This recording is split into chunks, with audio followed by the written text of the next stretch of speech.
You went to sleep last night. You pulled the blanket up. The room went dark, and somewhere, outside your window, the world continued. Most people assume that when the birds go quiet at night, they simply stop, that they fold their wings, close their eyes, and wait, still, silent, suspended, until morning returns. But that is not what happens. Not even close. Tonight, we are going to follow them into the dark, into the hours that belong to a version of nature you have never been allowed to witness. And by the time this is over, the next time you look at a bird sitting on a branch, singing from a wire, drifting above a parking lot, you will never see it the same way again. Something is happening out there, every single night, and you have been sleeping right through it. Here is what most people believe. Birds are daytime creatures. Sun rises, birds sing. Sun sets, birds sleep. Simple, logical, clean. But science tells a different story, a stranger story. One that begins the moment the last light disappears from the sky.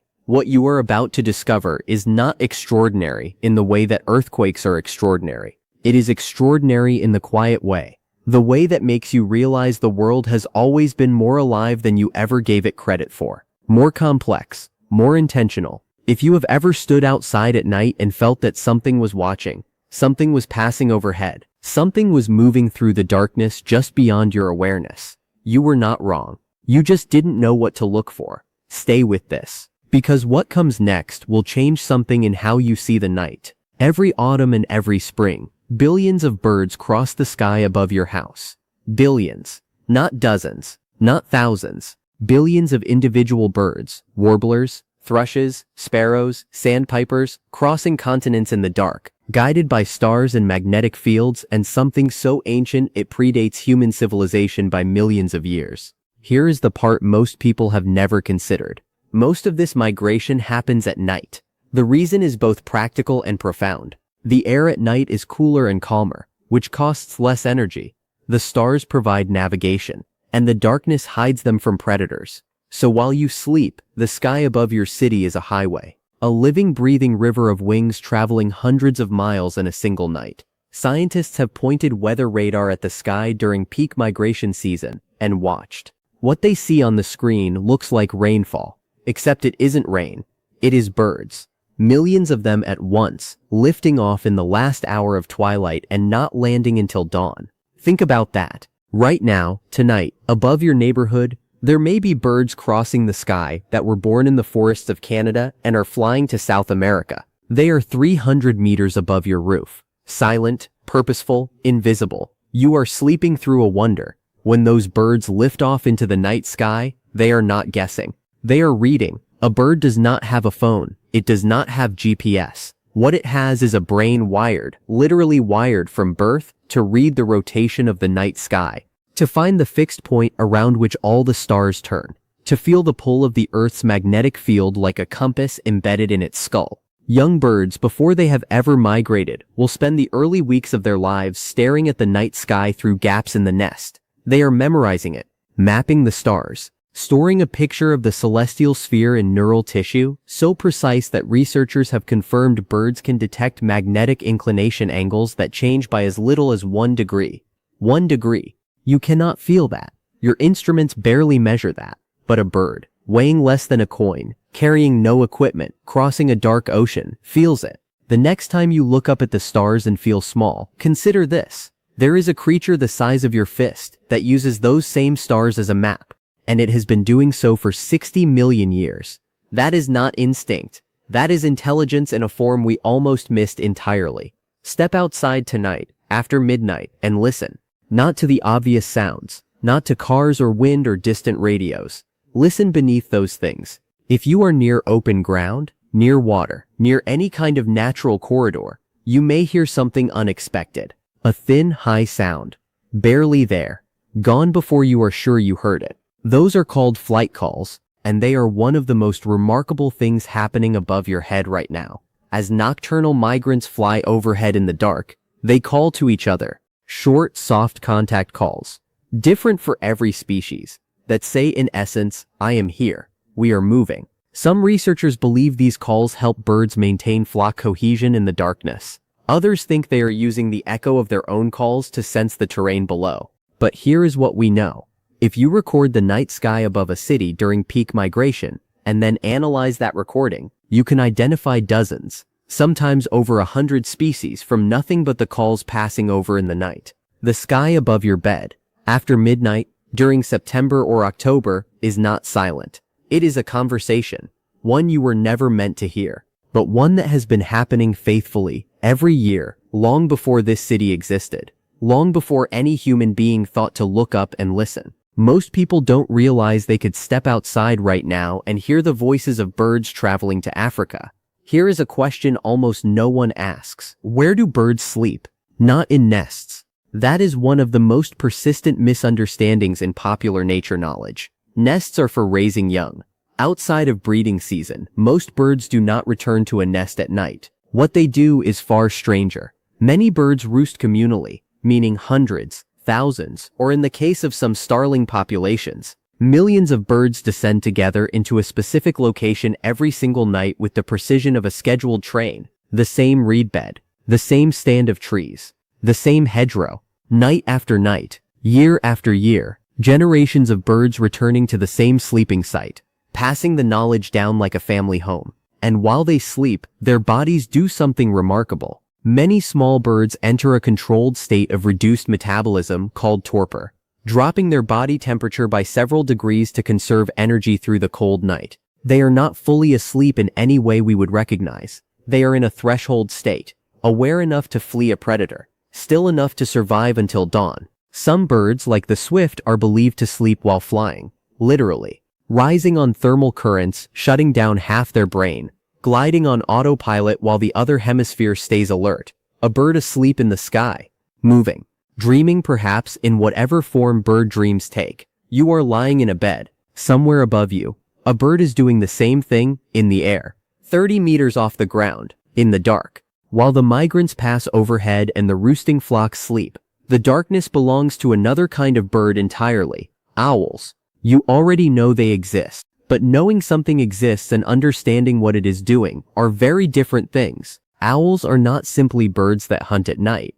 They are precision instruments that have been refined by 60 million years of nocturnal pressure into something that does not fully belong to the categories we use to describe other animals. An owl's ears are asymmetrical, one higher on the skull than the other, so that sounds arrive at fractionally different times, allowing the bird to triangulate prey in 3 dimensions using sound alone, in complete total darkness. In a field under 6 inches of snow, a barn owl can locate and strike a mouse it cannot see, cannot smell, and has never encountered, purely from the sound of its footsteps beneath the snow.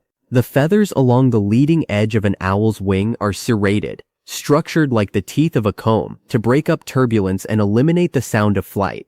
An owl in the air makes less noise than a human footstep. In the yard outside your window, tonight, if an owl is hunting, it is hunting silently, precisely, in the dark, and whatever it is hunting does not know it is there until the moment contact is made.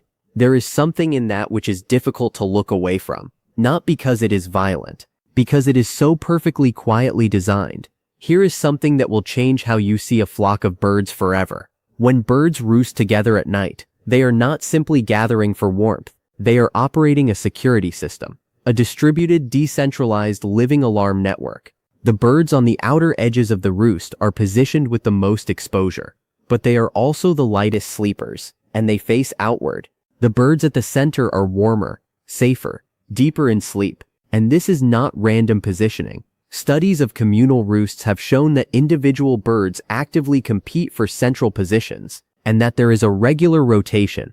Birds that roosted on the periphery one night may shift inward the next. When a predator approaches, the signal travels through the flock in a fraction of a second, not through sound, through movement. A single bird's alarm posture ripples through thousands of sleeping birds, like a wave through water. The response is collective, immediate, coordinated by nothing more than proximity and evolutionary trust. There are birds in your neighborhood right now, sleeping in a tree you have walked past 100 times, running this system, silently, together, in the dark. That is not random. That is community. You have heard the dawn chorus, that sudden overwhelming explosion of birdsong in the hour before sunrise. It is one of the most beautiful sounds in the natural world, and it seems to the half-awake ear spontaneous, joyful, in the final hours before dawn.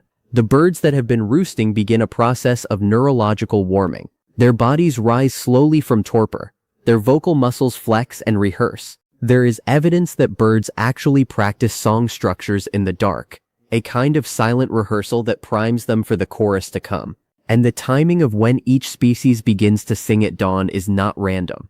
It follows a precise species-specific sequence that has been cataloged by scientists to within minutes. The robin begins first, its large eyes allowing it to detect the earliest photons of light while everything else is still dark. Then, one by one in the same order, every other species joins, each at its own biological threshold of light sensitivity. What sounds like chaos is a perfectly organized system. What sounds like joy is, at least in part, a territorial declaration, a mate advertisement, and a fitness broadcast, each bird announcing, "I survived the night, I am here, I am strong." The dawn chorus is the world waking up on schedule, and it was prepared in the dark. While you were asleep, we spend so much time looking at birds in daylight, in parks, at feeders, through windows, and we think we understand them. We think we have seen what they are, but what you have seen is half a life. The other half, the night half, has been running unobserved for as long as birds have existed. The migrations, the navigation, the calling in the dark, the sentinel roosts, the rehearsal before the chorus, all of it, every night, in the hours that belong to sleep and silence. Here is what that means. The birds in your yard are not the simple, charming, surface-level creatures they appear to be in daylight. They are participants in one of the most complex, ancient, and continuous behaviors on the planet. They are navigators, communicators, architects of collective safety, travelers covering distances that would exhaust a human being, and they do most of it in the dark. You were never told to look up at night. Nobody pointed at the radar images of migration and said, "This is happening above your house." Nobody played you the recording of 100 species calling in the dark above a sleeping city and said, "This is the sky right now." But it was always there. It has always been there, every night of your life. There is something quietly humbling about this.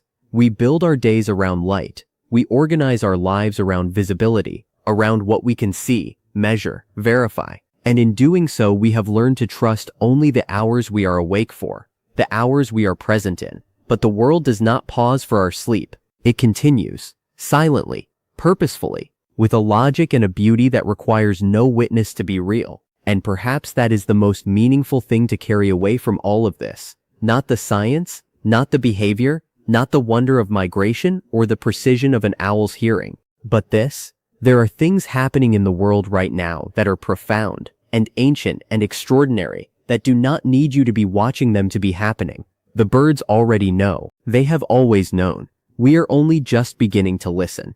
Tonight, before you fall asleep, leave a window cracked. Or step outside just for a moment and look up. Listen for the thin, high sounds passing in the dark. They are there. They are always there. Tell me in the comments, have you ever heard a bird calling at night and not known what it was? Or have you ever woken up just before the dawn chorus began? I want to know what that moment felt like for you. And if this changed something in how you see the night, or the birds that share it with you. Share it with someone who might need to hear it. I'll see you in the next one.